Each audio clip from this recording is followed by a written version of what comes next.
Hello? Someone there? Oh, welcome to another art studio journey video. I don't even know what to call these yet. I've been having a hard time focusing lately.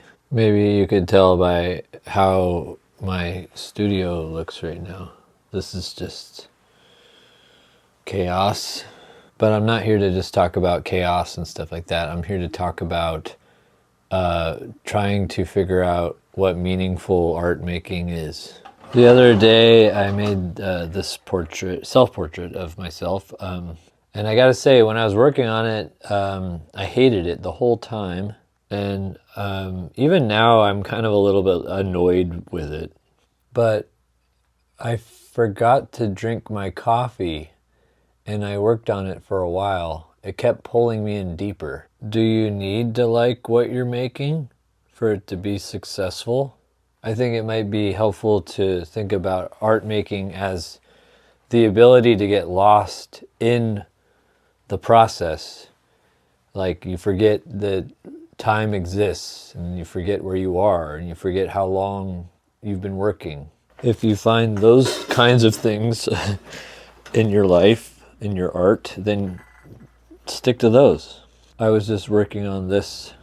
I have an idea for some hand art stuff. I didn't like this one because I thought, well, maybe I should add shadows and stuff. But I feel like it just muddles the graphic quality of the hands. And this one is just kind of clean, pure. The line, you get to enjoy the rhythm and the weirdness of the lines.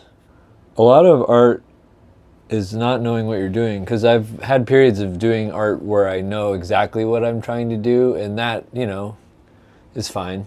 There are days where I want to get it right, and there are days where I'm getting it wrong and I decide to boldly embrace doing it wrong, and then I get tricked into finding something beautiful and new that I couldn't have planned. Sometimes as an artist you can get into a system where you learn a skill or a method and then you tighten it and hone it and then you get better at it, but then you can kind of get boxed in by it too, and then you have to journey back into the unknown again where you don't know where you are. Like when I made this thing, look at that.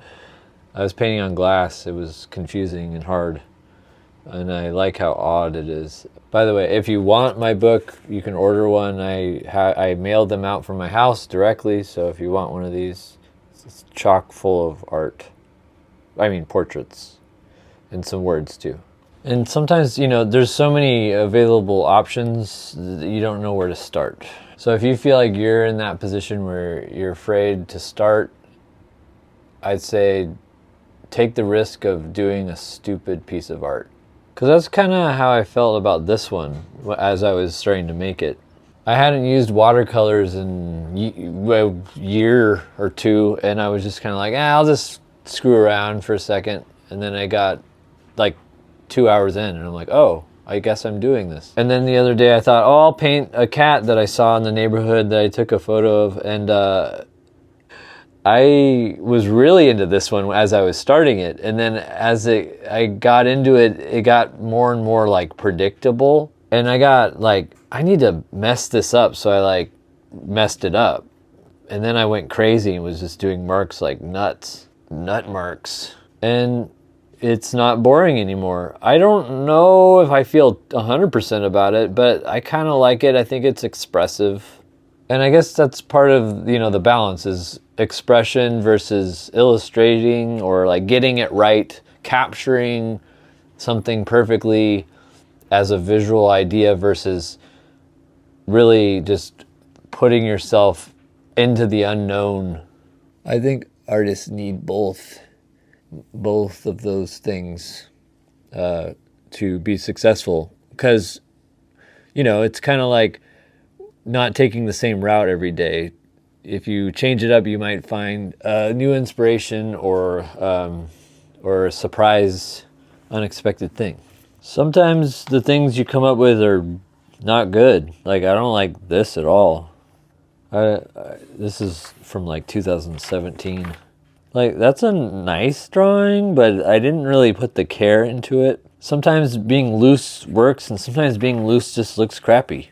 there's this, whatever this is. I think it's kind of fun. This weird clown, scary guy. That has more emotion. I enjoy that. It's so weird how you can take a big risk and have it not pay off at all. And you can take no risks and not have it pay off at all. Art is mysterious. I love that one. That's a good one. That's of my friend Mike. I used to draw him all the time. Art is kind of a gamble, you know? You increase your chances by doing it more often. I mean, you increase your chances of enjoying or liking what you've made? I don't know.